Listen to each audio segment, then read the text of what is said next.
Teaching Team Racing 2008 with Steve Hunt and Clark Dawson. Welcome. I'm Steve Hunt. Thank you for your interest in Teaching Team Racing 2008. In this video, you will learn how to become a more successful 3 versus 3 team racer. Throughout the next hour, you will learn from actual team racing footage, interviews with team racing experts, and chalk talks with me here on the whiteboard. First of all, what is team racing?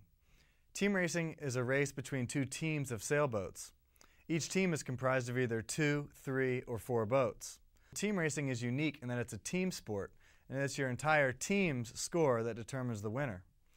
In 3 versus 3 team racing, which we will focus on in this video, 10 points or less wins.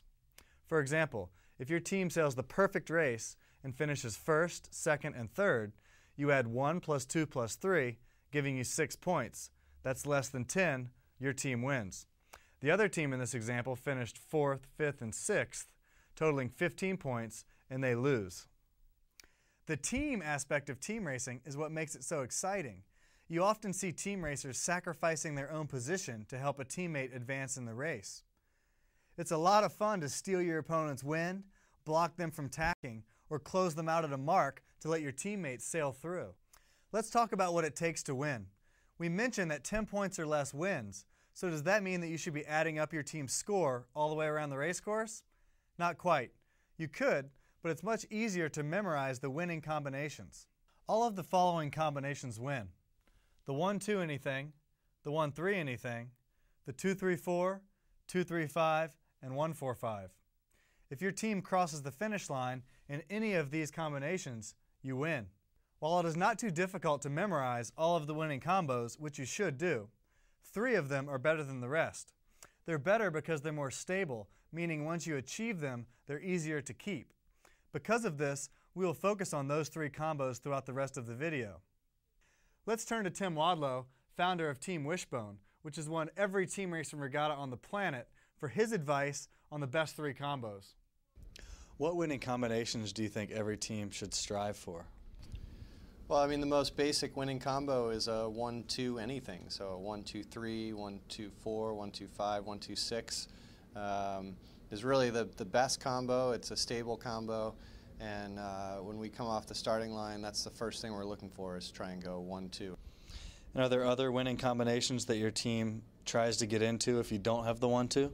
Yeah, I mean, there's sort of going back to Gary Bodie's original theory of team racing. There's 3 winning stable combinations that any team's shooting for. It's a 1-2 anything, as we mentioned, a 2-3-4, or a 1-4-5. And each of those 3 stable combinations has its own strategies for defending, and if you're losing to one of those combos, strategies for attacking. But you're generally always working towards one of those 3 combos. It's nice to know the other winning combos in case you are just about to finish. But if you're not near the finish line, your team should always try to be in either a 1-2, a 2-3-4, or a 1-4-5. Just like in other sports where teams have plays to accomplish specific goals, team racers do the same thing. It's very common to hear teams calling plays on the water, for example, play 1, which is associated with the 1-2 combo, so everyone on the team has a specific goal or agenda. A lot of teams associate play 1 with the 1-2, play 2 with the 2-3-4, and play 4 with the 1-4-5. As an example, the red boat here on the left side of your screen is starting to slow down an opponent on starboard tack. She notices that her and a teammate are doing well and they may be in the 1-2, so she calls play 1 and starts slowing the opponent near her to allow her teammate to cross safely on port tack. Now they're rounding the weather mark in the 1-2, where they otherwise would have been 1-3. We will discuss plays and strategy in more detail as we go through each winning combo. Before we discuss the winning combos and how to achieve them, there are a few fundamental rules that every team racer should know. First, think as a team. Remember, your race includes all 3 boats on your team. Another is, if winning, like the blue boats here, sail fast. If losing, like the pink boat, try to slow down the race by initiating a tacking duel. Unlike the white boat here, ouch! You should always try to avoid contact with opponents. Protests are 50-50. There are many battles in team racing in close situations, It's very important to know and understand the racing rules of sailing. Another is, when you're winning, you should loose cover your opponents like the gray team is doing here. You should always try to recognize your and your opponent's combination. That way you always know what your team's goal is. And finally, it's critical for all three team members to get a good start. Okay, now let's discuss the three stable combos. The 1-2. The 1-2 associated with play 1 is the best and most common winning combination. Your ultimate team racing goal should be the 1-2. Once the 1-2 is achieved, the 1 and 2 should sail fast to the finish line like the blue boats here, loose covering any nearby opponents. Remember, it does not matter what place the third teammate crosses the finish line when your team has a 1-2. With that said, the third teammate can make the race easier for their team by following a few simple rules.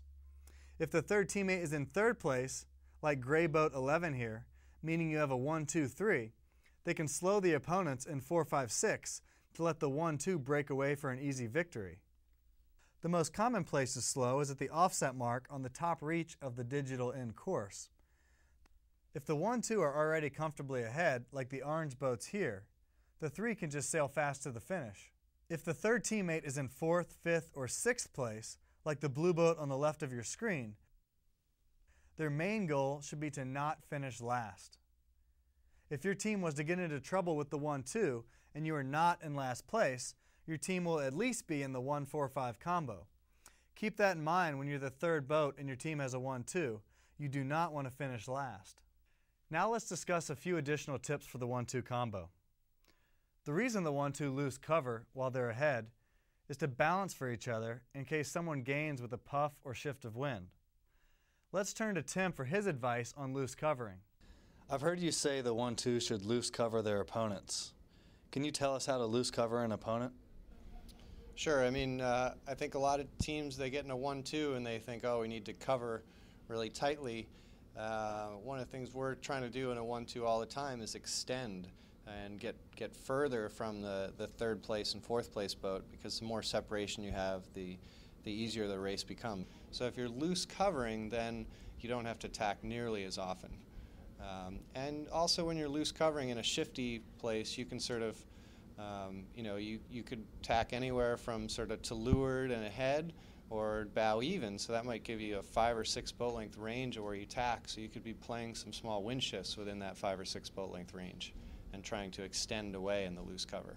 Or if you're tight covering, the guy behind might be playing those little shifts perfectly. You're just a little bit out of phase and he's just slowly eating into your lead by being slightly more in phase with the wind shifts. So that's why I sort of mentioned that we're in a 1-2, we're sort of loose covering and balancing. Tim mentioned you loose cover in case you have to balance. Balancing is a very common term in team racing, and it's something you'll hear over and over again. Let's see what Caleb Silsby, ISAF World Games gold medalist and coach, says about balancing.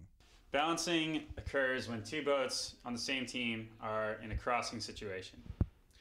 In this example, we have two boats in the same team, and when they come across, we want the port tack boat to just barely cross the starboard tack boat. That would be two teammates that were perfectly balanced. If you bring in the opponent and the pairs are unbalanced, this presents a problem. Right here, when D crosses, he leaves his opponent open to the ability to tack on top of his teammate.